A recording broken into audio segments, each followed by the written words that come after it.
Every year I watch my garden drink water like it's the last drop on earth. Daily watering, constant stress management, still mediocre yields. Meanwhile, I'm reading about Israeli farmers growing food in the Negev desert with half the water and better results. So I dug in. And what I found flipped everything I thought I knew about growing food. Today I'm going to show you exactly how Israeli agricultural principles translate to a backyard or balcony garden.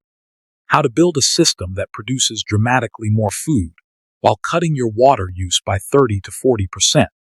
Stick around to the end, because I'll share the soil layering technique that holds moisture without waterlogging, the spacing strategy that creates a living canopy over your beds, and a mulching method that reduces watering frequency on its own. Israeli agricultural culture is built around a concept called chalatzim, the pioneering spirit of doing more with less. It's not about fancy technology. It's about building systems that work with biology instead of fighting it. Here's what that means practically. When you flood your beds on a schedule, replace soil every season, and leave bare ground between plants, you're fighting against the system instead of building one. The soil has no capacity to hold water. You're the life support. Miss a day in July, plants stress. Water during a cool week. Roots rot. Israeli farmers, by necessity, not by choice, figured out how to build soil that holds water, spaces that conserve it, and plant communities that protect it. Research from UC Davis and Hebrew University confirms what they've known for generations. Plants grown in water-conscious systems develop deeper roots, more resilient microbial communities, and higher nutrient density than conventionally watered plants. The shift isn't about buying products. It's about building a system. Step 1. Build soil that holds water. Most people think water management is about how much you water. It's actually about what you're watering into. Pile compost on top of compacted native soil, and you've created a disconnected layer. Water either pools on top or drains straight through. Roots in the compost layer get moisture, roots below it don't. That's why plants stress during dry spells even when you've just watered. The Israeli method builds a transitional structure that integrates amendments into the native soil, creating a unified moisture-holding matrix from the surface down. Here's how to do it. 1. Loosen your existing soil 8-10 inches deep with a broad fork or garden fork. Don't till. You want to break compaction while preserving soil structure and microbial life underneath. 2. Mix 2 inches of aged compost directly into the loosened soil, working it in thoroughly so there are no distinct layers. 3. Top with 3 inches of a 50-50 blend of compost and coconut coir, or peat moss. This surface layer provides moisture-holding capacity without waterlogging. 4. Integrate everything so the texture is uniform throughout, crumbly, not layered, not clump. The squeeze test. Grab a handful and squeeze. It should hold together, then crumble when you open your hand.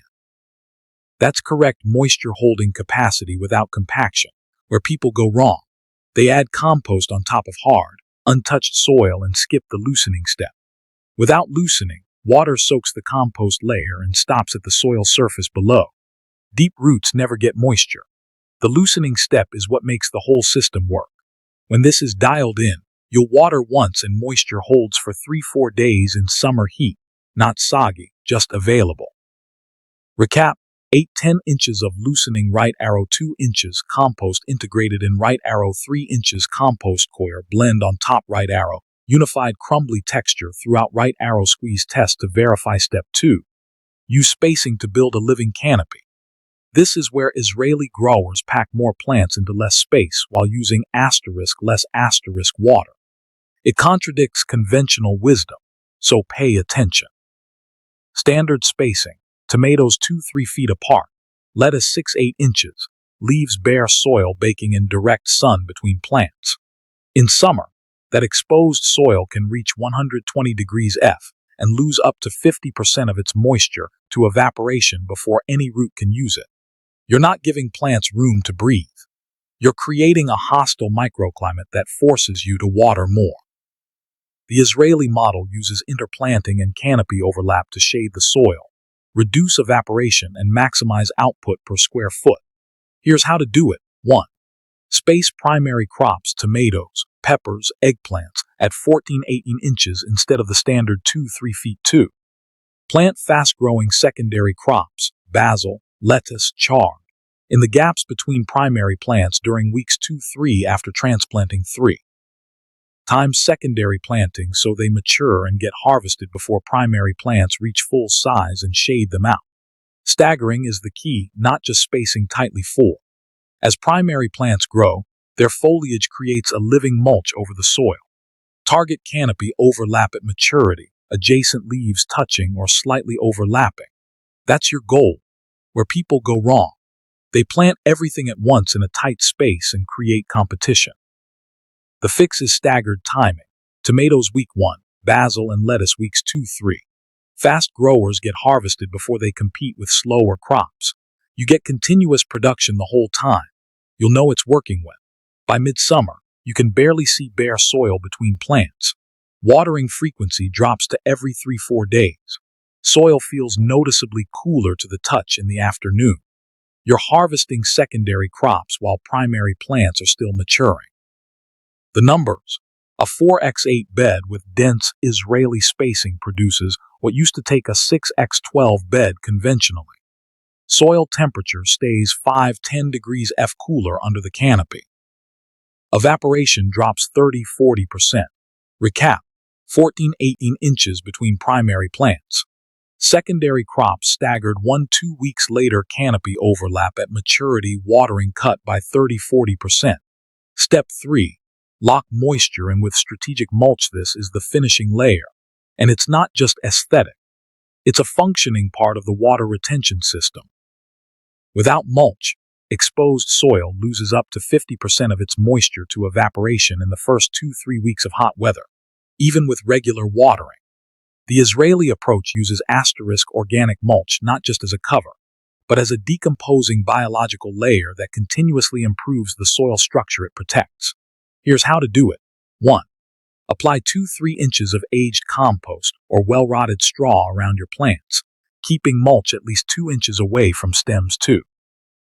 Lay it down before peak heat season in late spring or early summer.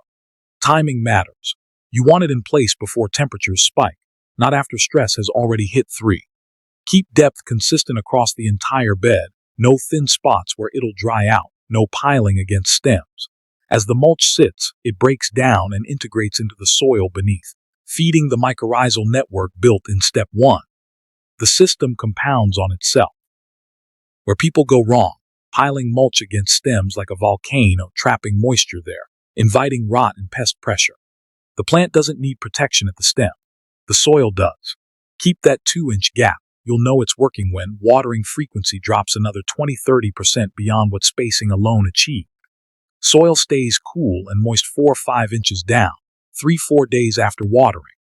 By late summer, the mulch layer is breaking down into dark, crumbly material. That's decomposition. That's the system running. Recap: 2-3 inches of aged compost or straw. Right arrow 2 inches away from stems at all times. Right arrow applied before peak heat. Right arrow consistent depth. Right arrow integrates into soil over 8-16 weeks. Before moving to monitoring, I want to name the 5 conventional habits the Israeli approach directly replaces. These aren't wrong, they work fine. They're just leaving production and water savings on the table. Pattern 1. Reactive watering. Watering on a fixed schedule, Monday and Thursday, every week regardless of conditions, means you're either overwatering during cool weeks or underwatering during heat spikes. The Israeli approach builds soil structure that holds moisture for 4-5 days naturally. You go from watering every 1-2 days to every 3-4 days, and plants never experience stress because moisture is in the soil matrix, not sitting on the surface waiting to evaporate. Pattern 2. Bare soil between plants. Wide conventional spacing leaves soil in direct sun, baking at 120 degrees F, and evaporating moisture before roots can access it. Dense Israeli spacing creates a living canopy that drops soil temperature 5-10 degrees F and cuts evaporation by up to 40%. Pattern 3. Annual soil replacement. Replacing or heavily amending soil every spring destroys the mycorrhizal networks and bacterial colonies that spent all season establishing. The Israeli method adds organic matter on top and lets the system integrate it, building on what's already there instead of resetting the clock. By year 2-3, your soil outperforms expensive potting mixes. Every year it gets richer. Pattern 4, monoculture planting. One type of plant per row creates a pest buffet and a harvest glut. Diverse, layered planting, fast growers with slow growers. Time to avoid competition, creates habitat for beneficial insects, spreads nutrient demand evenly, and gives you something to harvest every few days instead of all at once. Pattern 5, heavy, infrequent soaking. Deep soaking in poor soil doesn't go deep. It saturates the top few inches, waterlogging surface roots and killing beneficial microbes. As soil structure improves through this system, lighter and less frequent watering is all you need. The soil trains you, not the other way around. Here's what to expect with honest first-year targets. 1 well-pruned indeterminate tomato plant in deeply enriched soil produces *80-120 full-sized tomatoes over a full season. 4 plants in a 4x8 bed, using companion layering produce *150-200 pounds of total production. Tomatoes plus basil, lettuce, chard, and other secondary crops harvested sequentially. With succession planting every 2-3 weeks from spring through midsummer, you extend harvest from 12-14 weeks to 20-24 weeks, a continuous production from April through November in most climates. Compare that to conventional. 1 tomato plant gives 40-60 fruits. 4 plants in the same space give 80-120 total. Watering is heavier and more frequent. Production is compressed into a shorter window. Realistic first year. Pounds from a 4x8 bed if you execute well. That's still 2-3x conventional yields with 30-40% less water. You're not hitting master grower numbers in year 1. But year 2, you're in the 120-150 pound range. Year 3, 150-200. By year 5, consistent execution gets you to and past 200 pounds annually. The system compounds every single season. My best documented year was 187 pounds from a single 4x8 bed of tomatoes, peppers, basil, lettuce, chard, and companion herbs all in rotation. Israeli growers with 5-10 years of built-up soil biology consistently report 250 plus from the same footprint. The difference isn't the method, it's accumulated soil richness and refined technique over multiple seasons. Before this system, watering every day in summer, sometimes twice, partially replacing soil every spring, getting 40-50 tomatoes per plant. Half my garden stressed during heat waves if I missed a day, constantly managing instead of harvesting. After, watering every 3-4 days even in peak heat, richer soil every year, consistently 80-120 tomatoes from a single well-maintained plant. 150-200 plus pounds total from a 4x8 bed. Water used down 30-40% for the year. The difference wasn't a product. It was understanding how water actually moves through a living soil system and building the system first. If you're ready to grow more food while spending less time managing water, subscribe. Next week I'm breaking down the full year-by-year soil building roadmap, the exact succession planting calendar, and the pruning techniques Israeli growers use to hit elite production numbers. See you there.